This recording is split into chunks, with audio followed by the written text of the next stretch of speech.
Hai petani sawit dan para pelaku sawit dimanapun berada. Hari ini, pagi ini kami sedang berada di Kota Medan, Provinsi Sumatera Utara. Kebetulan dari kemarin kita mengikuti acara Palmek Indonesia Expo yang akan berlangsung hingga besok. Di sela itu, ternyata kita berkesempatan ketemu dengan Deputy Director Market Transformation Indonesia RSPO, Dr. Windrawan Inanta. Banyak yang kami ceritakan, yang kami obrolin tentang bagaimana RSPO sejak 2004 sampai sekarang berada di Indonesia dan memberikan hal-hal baik tentang keberlanjutan kelapa sawit di Indonesia. Dalam perjalanan itu, di semua pulau yang sudah ada kebun kelapa sawit seperti Sumatera, Kalimantan, Sulawesi, Papua, RSPO sudah berada di antara perusahaan dan petani swadaya. Nah, ini nih menarik. Kita ingin tahu apa saja sih tantangan RSPO untuk bisa berada di antara perusahaan dan masyarakat petani sawit itu. Ada Pak Dr. Windrawan. Selamat pagi, Pak. Pagi. Oke. Ini gimana, Pak, ceritanya RSPO di Indonesia?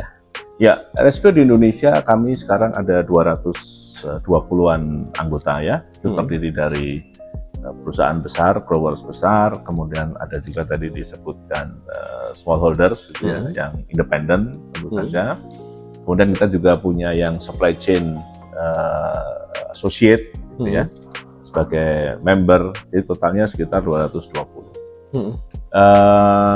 Untuk smallholder sendiri, Indonesia memang menjadi bagian terbesar dari smallholder yang kita sekarang sudah certified. Kita lebih dari 50% smallholder di dunia itu berasal dari Indonesia. Wow. Gitu. Jadi dan ini terus meningkat gitu ya. Contohnya seperti tahun lalu aja, selama RT RSPO, RT itu satu pertemuan tahunan ya, oleh RSPO, itu kita menyerahkan sertifikat ke 38 koperasi petani kecil. Jadi peningkatannya memang luar biasa. Saat ini di seluruh dunia itu kira-kira kita mensertifikasi hampir 100.000 hektar, 99.000 sekian. Ya. Kalau dari sisi jumlah petaninya kira-kira 30.000. Kita sudah certified Sampai hari ini. Nah, yang paling menarik itu kalau kita kemudian ngomong tentang insentif. Nah, insentif ini kan memberikan harga premium. Independent smallholder pada saat dia memproduksi tandan buah segar itu bisa menghasilkan yang namanya kredit, atau kita bilang kredit point. Kalau kredit itu nanti kan dikira RSPO ngasih utang atau enggak gitu ya. Ini kredit point. Jadi kredit point ini mereka bisa jual. Dan ini bukan utang. Ya, jadi mereka bisa jual, ada pembelinya gitu. Sampai saat ini member RSPO itu sudah membeli kredit dari smallholder yang RSPO certified kira-kira $20 juta dari tahun 2018. Wow. Ya. Tahun lalu saja itu kira-kira $7,9 juta. Tahun lalu saja. Ya, yang itu dari member kami gitu ya, itu membeli kredit dari independent smallholder. Gitu. Jadi membeli poin tadi. Membeli kredit poin tadi. Oke. Sekali lagi ini kredit poin ya, bukan kredit bahwa kita memberi utang ke smallholder bukan. Perusahaan gitu. ya. Karena banyak persepsi itu loh, Pak, ini RSPO malah ngasih kredit ini gimana? Terus nanti bayarnya gimana? Bunganya berapa bulan begitu. Ya. Jadi ini kredit poin yang diberikan oleh RSPO karena smallholder ini dia memproduksi kelapa sawit dengan cara yang berkelanjutan, menggunakan standar yang sudah disepakati di RSPO, dan dia sudah diaudit sehingga dia tersertifikasi. Nah, tantangannya tentu ya banyak ya gitu ya, terutama kalau untuk smallholder itu tantangan utamanya adalah pada saat proses mengelompokkan smallholder ini menjadi satu koperasi namanya, ya, atau menjadi satu apa tuh kalau istilahnya ya kelompok tani juga bisa, ya, gitu satu wadah lah gitu, satu wadah. Nah, itu menjadi tantangan yang paling berat gitu ya, karena smallholder ini kan dia patchy gitu ya. Iya. Tidak ada di satu Satu hamparan. Ya, betul. Jadi di sini ada 2 hektar, di sana 5, 10. Jadi kita proses pembentukan kelompok, koperasi atau organisasi yang mereka akan sepakati itu yang membutuhkan waktu lama. Ya. Belum lagi nanti mamanya kita lebih detail lagi bukti bahwa dia memang pemilik lahan itu. Gitu ya. Bukti formal ini ya. Belum lagi nanti kita membicarakan internal control system. Mereka perlu pelatihan, gitu ya. Kemudian sertifikasi ini kan juga nggak gratis, gitu ya. Harus bayar lembaga sertifikasi yang datang. Nah, bahkan kami RSPO itu kita punya namanya RSSF, ya, itu RSPO Smallholder Support Funds. Ini kita kasih bantuan satu kali, gitu ya. Itu ada 2 jenis. Yang pertama itu bantuan hanya untuk proses sertifikasinya saja. Ya, jadi kelompoknya sudah jadi, ya, dia sudah siap untuk disertifikasi. Itu kita bantu biaya sertifikasi. Ya. Yang kedua, ini yang agak berat itu, kita juga ada program yang membantu dari pengelompokan mulai dari nol. Dari petani smallholder itu. Nah, harapannya gitu sebenarnya ya, kalau kemudian kita berikan bantuan untuk proses sertifikasi gitu ya, mereka kemudian menghasilkan credit point tadi gitu ya, dia bisa berjalan sendiri. Jadi ini kayak pancingan lah gitu ya, pemantik awal. Nah, selanjutnya terserah kelompok tani mereka itu sendiri. Ya. Tadi Pak Windrawan cerita bahwa mereka dapat benefit dari situ, dapat harga premium lah ya. Nah, mungkin ini kan para petani kita ini agak sederhana ini cara berpikirnya.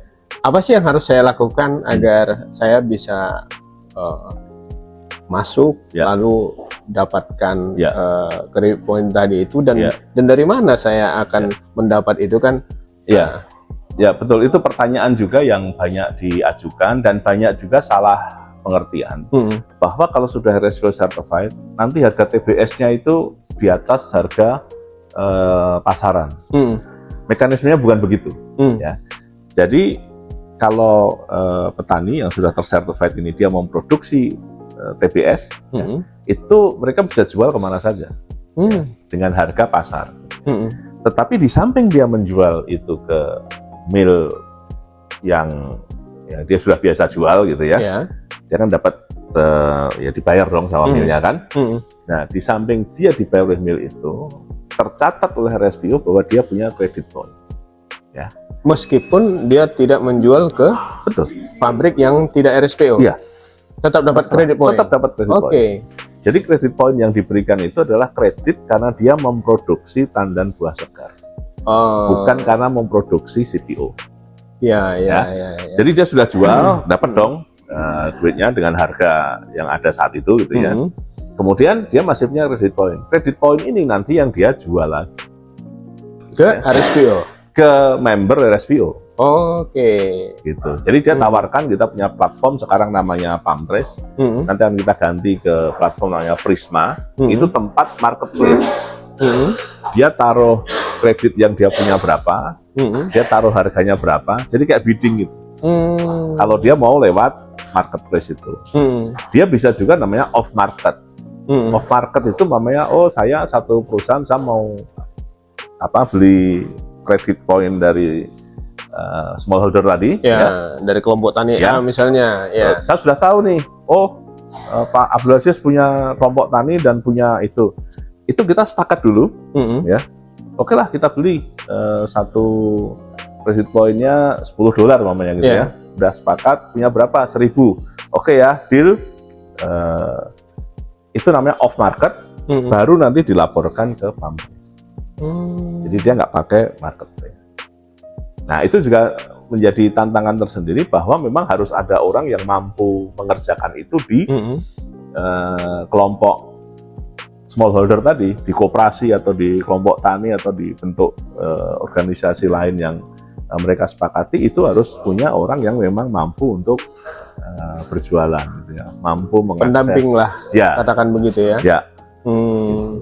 Okay. Jadi ya kita coba menjembatani gitu ya, keterbatasan kemampuan smallholder itu supaya bisa ikut